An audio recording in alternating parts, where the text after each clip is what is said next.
Muitas vezes eu tiro tempo pela manhã para meditar um pouco sobre os escritos de João, não é? Principalmente quando ele descreve a pessoa de Cristo, não é? E as suas obras, a pessoa e obras de Cristo. E é interessante ver como ele descreve Cristo como sendo a palavra que esteve no princípio de tudo com Deus, e que esta palavra é Deus, esteve no princípio, e nada do que foi feito se fez sem Ele, e tudo existe e subsiste por causa dele. Incrível. Às vezes eu tiro tempo para meditar profundamente nessas palavras, para ter o sentido real das expressões de João, quando ele ele coloca o paralelismo que está bem claro e evidente entre Cristo e o próprio Deus, o Criador dos céus e a terra. Amados, no capítulo 3 do mesmo livro de São João, ele ainda faz uma afirmação estrondosa. Nós temos o hábito de ler a Bíblia, compreender ela como está escrita, e deve ser talvez a concentração de vários fenômenos, além da compreensão humana, que nos faz às vezes ficar meio anestesiados quando lemos determinações tão clássicas e claras como esta que agora vou passar a afirmar. Porque Deus enviou seu Filho unigênito a este mundo, não para o condenar. Quer dizer, um ser humano, conforme outras pessoas dizem, veio não para condenar o mundo, mas veio para salvar o mundo. Eu não sei se temos a perfeita noção do que estamos aqui a falar. O mundo onde eu vivo, com o sistema todo de governação, com toda essa esfera e gama de estratificação que nós encontramos, tanto social como de outras esferas econômicas, sociais, políticas e não só. Dizer que um homem veio a este mundo para salvar este mundo e não o condenar, eu não sei se essa percepção teria cabimento na mente de qualquer um, monarca, teocrata, qualquer um. Um homem não é capaz de colocar o mundo na concepção real de que ele determina o destino desta terra. Vários homens fortes essa terra já observou. Conhecemos pessoas nobres, pessoas cruéis, pessoas determinadas, pessoas violentas, mas todos estes juntos não têm a classificação real apresentada por João como a narração de Cristo nas Escrituras Sagradas, de que no princípio é a palavra, e esta esteve no princípio com Deus, e esta é Deus, e nada do que foi feito se fez senão por intermédio dele. Paremos ainda para pensar. Sabe o que é que isso quer dizer? Porque Deus amou o mundo de tal maneira que deu seu Filho unigênito, para que todo aquele que nele crê não se perca, não pereça, mas tenha a vida eterna. Estranho. Em inglês, há uma descrição bem clara sobre há uma pergunta que se faz em inglês e a maneira como se coloca. Bem, para quem estudou linguística pode compreender perfeitamente o sentido que alguns dos escritores e tradutores da Bíblia colocam, como por exemplo o King James, a Bíblia King James diz: "What manner of man is this?" Que tipo, mas não é tipo, que característica de homem é esta? Está além da nossa compreensão. É fenomenal a pessoa de Cristo. Se lermos claramente na Bíblia, vamos ter a percepção real de que Cristo não é, as afirmações feitas a seu respeito não estão na ordem de um homem normal. Cristo é Deus. Agora nota, Davi dizia, não é? E podemos ver isso em 1 de Crônicas, capítulo 29, versículo 12 até 14. Ele dizia: Senhor, tudo que trouxemos diante de você te pertence já. Nós só estamos a te dar aquilo que já te pertence. Isso está em perfeita harmonia com os escritos mais tarde do Novo Testamento, onde diz que nada do que foi feito no princípio se fez sem que existisse a boa e santa vontade deste Cristo, Criador dos céus e da terra e todo o universo.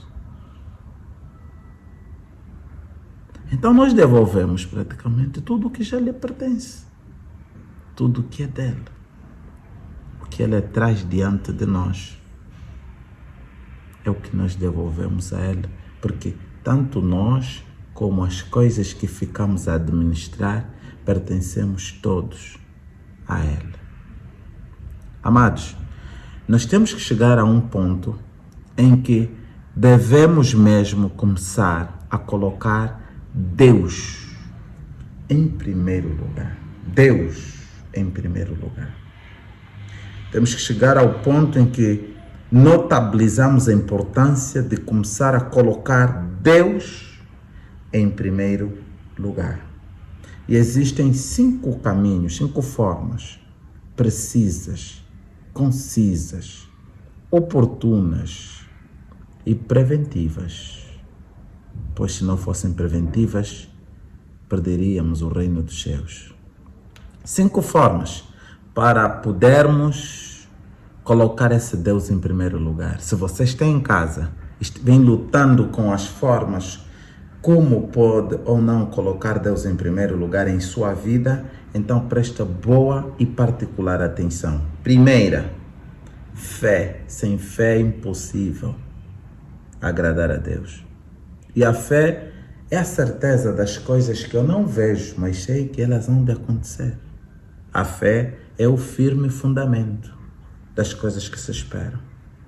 Que eu não tenho noção, não conheço, não vi, não vislumbrei, não tenho prova para te dar absolutamente, mas eu creio e tenho convicção naquilo que eu creio. Esta é fé. E fé é um conceito que a Bíblia nos apresenta. Hoje eu vejo muitas pessoas a falarem que, olha, eu tenho fé no meu carro, eu tenho fé na minha casa, está a chover, eu tenho fé na minha casa. A fé é um conceito religioso, bíblico, atribuído para descrever a confiança e o conforto que temos quando descansamos nas santas e divinas mãos do Senhor, sabendo que tudo relativo ao nosso futuro, nosso presente, pertence a Deus. E Deus saberá melhor colocar os nossos planos nos lugares certos. Jeremias 29, versículo 11. Amados, primeiro é fé. Sem fé é impossível. Segundo, devemos fixar os nossos olhos, os nossos interesses nas coisas invisíveis, as coisas que nós não temos como descrever, porque elas não se descrevem por atributos físicos que essa terra apresenta, como por exemplo, muitos homens a esta altura estão nas matas, cavando nos rios, arriscando as suas vidas de várias formas para adquirir diamante, ouro, para adquirir o petróleo, para adquirir a madeira. Alguns devem estar a ouvir esse sermão e estão ainda neste trabalho enquanto eu falo. Outros às vezes estão vendendo combustíveis, alguns até colocam-se nos contrabandos. Inclusive, lamentavelmente, existe ainda uma grande franja de pessoas em todo o mundo, quase. Hoje é um mercado que cresce de forma galopante e é grande perigo, mas envolve quase todas as estratificações sociais, que é o tráfico humano, que todas as polícias de todo o mundo lamentam e falam sobre isso. Algo que era fenomenal, era estranho, alheio ao nosso conceito. Hoje começamos a ouvir nas rádios, nos televisores e quase em todas as mídias começamos a ter noção de que existem pessoas que, infelizmente, os bens materiais desta terra levaram-lhes até o ponto de desrespeitarem até a própria vida, que devia ser protegida, salvaguardada, mas eles tornaram-se o maior perigo para o sustento da vida humana sobre a face da terra. Queridos,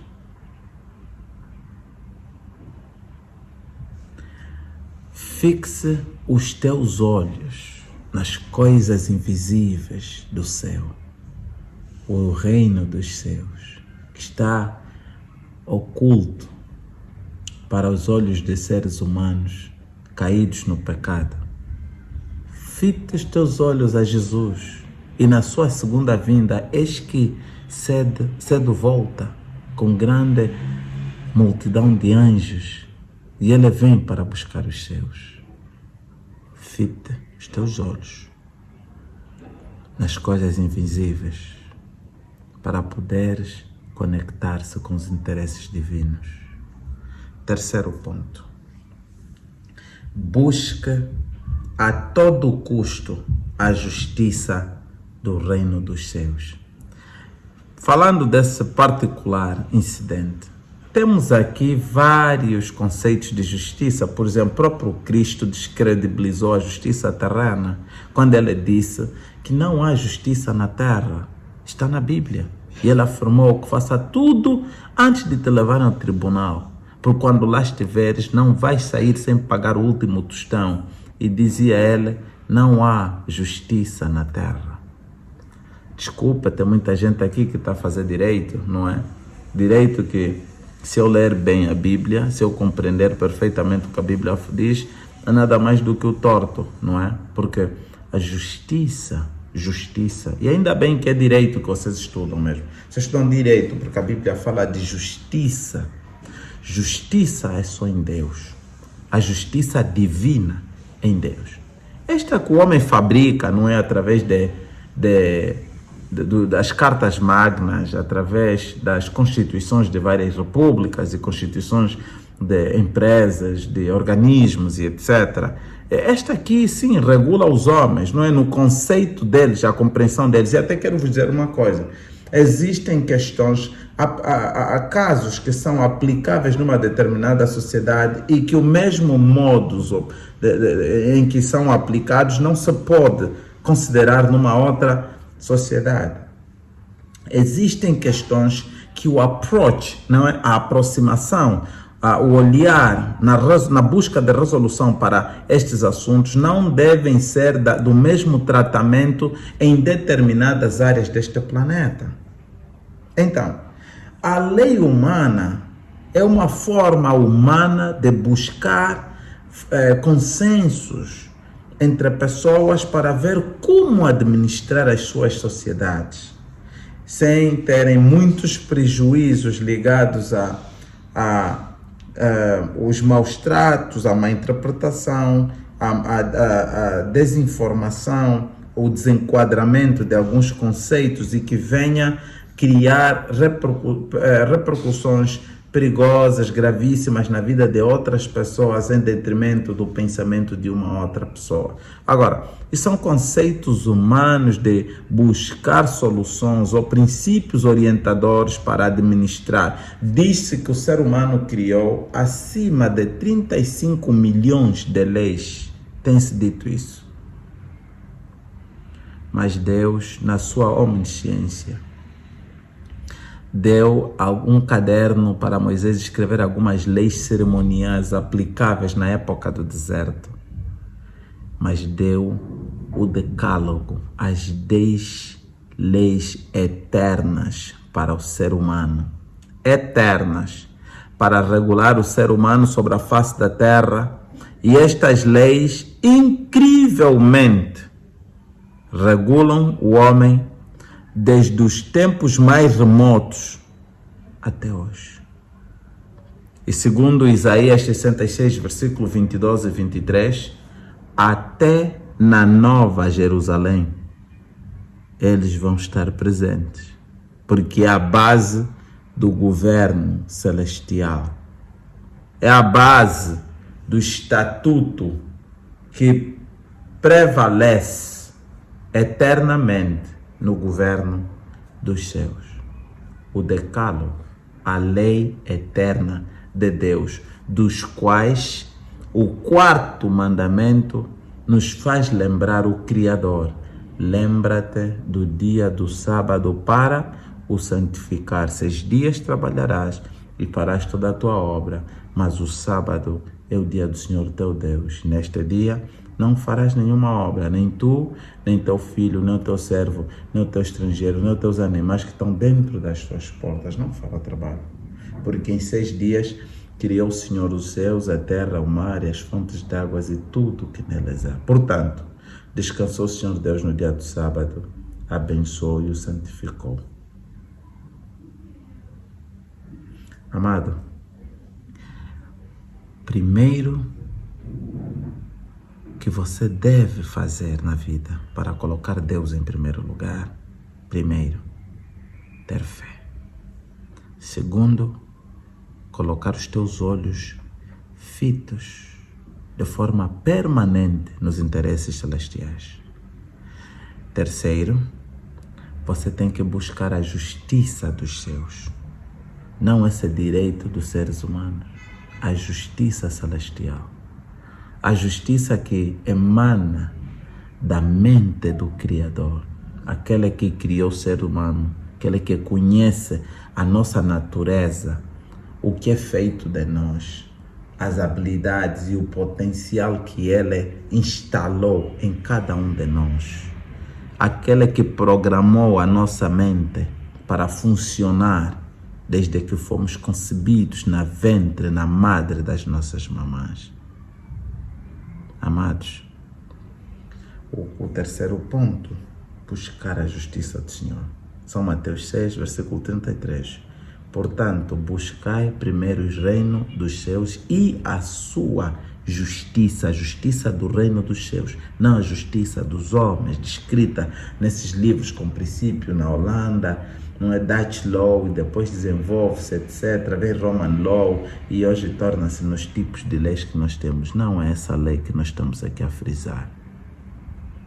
Quarto ponto, servir a Deus. Depois de ter fé, depois de fixar os olhos todos nos interesses celestiais, depois de buscar a justiça divina, não basta o que eu relatei acima. Precisamos nos disponibilizar para o serviço do Senhor. Precisamos ir ao encontro de outros seres humanos que precisam da nossa mão para podermos levar a bênção do Senhor até eles, para podermos transformar as suas vidas, para podermos impactar de forma positiva a vida destas pessoas. Então precisamos estar disposto para servir a Deus. Não basta servir a Deus. Isaías 6, 8 diz que quem enviarei? Essa é a pergunta que o Senhor faz. E tal como Isaías respondeu, que dera se fosse a resposta de todo o pessoal. Eis-me aqui, Senhor, envia-me.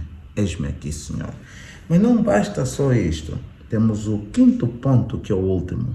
Este tem a ver com os recursos, o tesouro. Acima de tudo o que nós já falamos, ter fé, fixar os olhos em Cristo, buscar a justiça divina, servir a Deus, mas também importa, e muito mesmo, que aceitamos que Deus não seja somente o patrono da minha vida, porque alguns até dizem que sim, pode, mas não toca nos meus recursos. Deixa o Senhor liderar a gestão não só da tua vida, dos teus recursos, das tuas ambições, dos teus anseios, dos teus sonhos. Entrega teus caminhos ao Senhor, confia nele e o mais Ele certamente fará. Salmos 37, versículo 5.